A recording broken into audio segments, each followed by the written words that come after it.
Kung maalala nyo sa huling video, nakanakawan ako ng bisikleta. Kaya naman kagad tayo nagpa-blatter at tumaksyon agad. Ngunit may isa pa rin na nanatiling palaisipan. Asan ang bike ni B-Boy?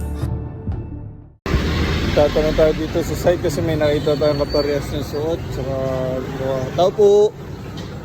Kaya pwede magtanong. Nawalan kasi ako ng bisikleta, kulay brown. Baka may napansin kayo, kaya naikot yun. Check mo na lang.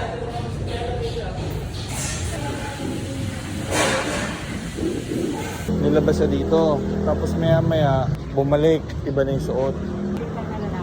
Maliit lang. Tapos nakakulay dilaw kagabi. Naka-tricycle siya. Iniwan niya pa nga yung tricycle. Tapos tinakbo yung bike. Tapos hindi siya nakakalayo. Nagpalit ng damit.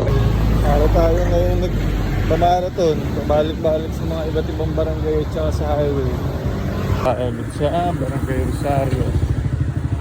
Balikan natin. So yun, nandito tayo ulit sa Barangay Hall. Kinuha natin yung exact details kung anong oras siya most likely lumabas ng 7-Eleven, papunta sa Sibernal, at saka anong oras sa dumaan dito sa May Bunga para mapagtanong rin natin sa Barangay Hall ng May Bunga kung more details. So ito, sinubukan natin magpag-usap kay Chief dito sa subdivision kung pumasok ba dito at kung may mga pumapasok na ganong klaseng motor, pero meron naman daw, kaso walang siyang nakita at kakalipat niya lang din. Pero yun, nakita ko mga ganon nga yung style ng motor.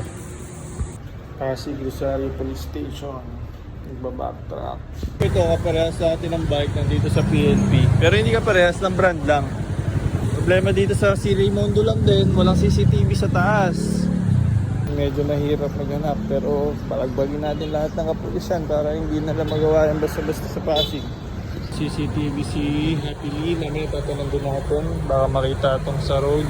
Pero sa Dunkin' Donuts, 7-Eleven, Caltex. Anong oras yun? Alas 3 lang ng hapon. Oo, kasi kung kita niyo yun, laking tulong oh. Yan lang yung may CCTV dito. Kung kita lang yung sa buong yung kung kita yung kalsada. Yun na nga, nandito ulit sa 7-Eleven, tinakbo lang natin. Nakita ng CCTV footage, saktong 120. Sabi pala, may mga tali dyan na parang hindi sila nakakapasok. So most likely, dito pumasok, dito lumabas sa gilid.